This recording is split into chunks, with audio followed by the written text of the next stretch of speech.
Hi guys, this is a little bit of an unusual recipe, but this is in honor of Grandma Irma, who just passed last week in November 2021.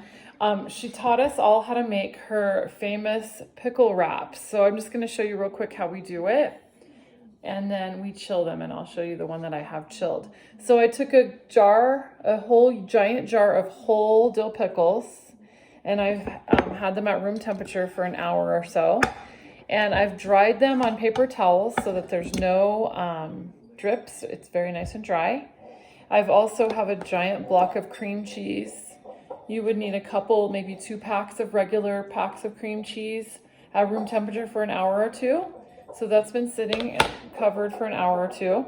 I've got the dill pickles whole, and then I've got some of the budding pastrami.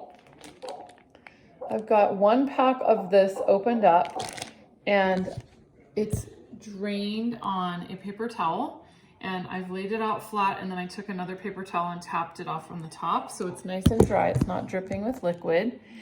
And what we're doing is we're basically making a cream cheese wrapped dill pickle with pastrami on the outside. Then we chill it, and then we slice it like sushi.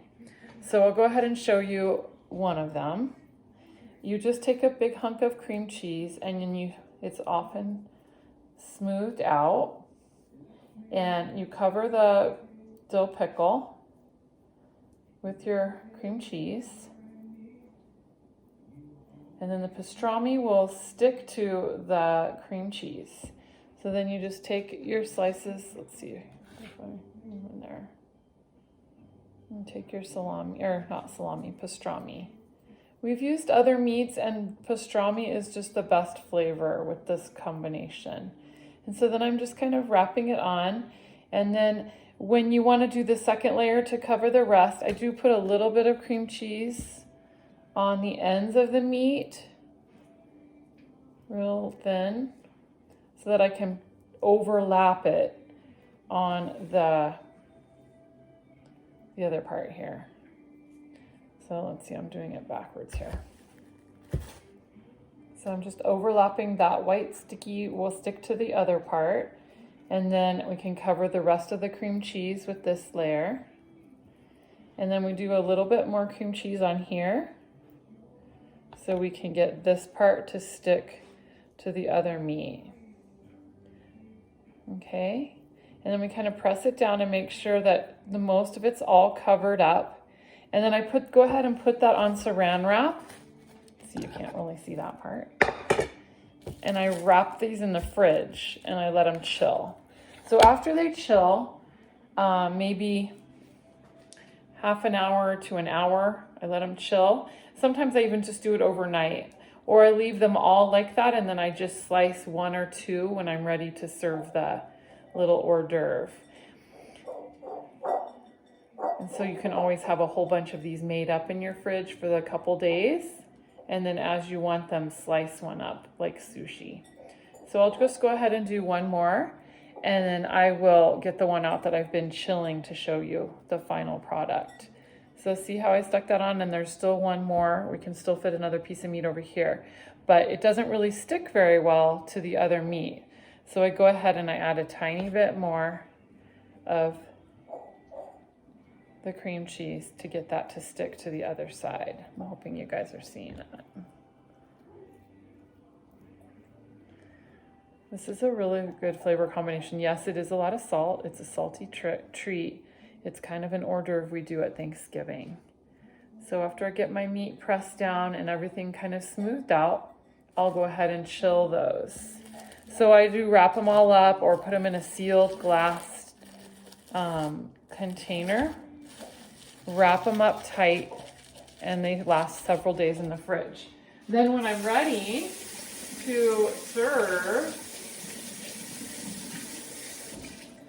I'll show you what happens. So let me put these in the fridge and get the one out that I have chilling. Everything's been at room temperature, so it does need to firm up before you can actually cut it. So let's see if I can go ahead and show you that step. So I took this one out of the fridge. It's been chilling about a half an hour. And you just use a sawing motion, and I have a serrated, like a steak knife with a nice little serrated edge. And you just cut these, slice them, and I'll show you what they look like. And I slice them about 1/2 inch thick. And then you can lay them out on a little platter. And they kind of look like this. So you've got a little thin layer of the pastrami, a nice layer of cream cheese, and then the pickle. And I'll give you an upward view, kind of what it looks like. And a lot of people in our family really like to eat the ends because they're not perfect and cute and sushi-like or like the right design, but it's really fun to just have a reason to eat up and taste the delicious flavor of all those flavors together. So let me show you kind of from an upper view. You can lay this out on a platter and it looks kind of fun. A nice fancy hors d'oeuvre platter. But you can arrange them in different ways. If it doesn't stick very well, you can kind of reshape it or play with it until you get what you like and chill it. Make sure that it's nice and firm before you start cutting. I hope you enjoy that. It's a fun family tradition. My kids love these, and we're going to be making these as part of our hors d'oeuvres, our pickle tray with olives and pickles, and then this is one of our things for our little Thanksgiving treats that we have. Nibble, nibble, nibble. Bye.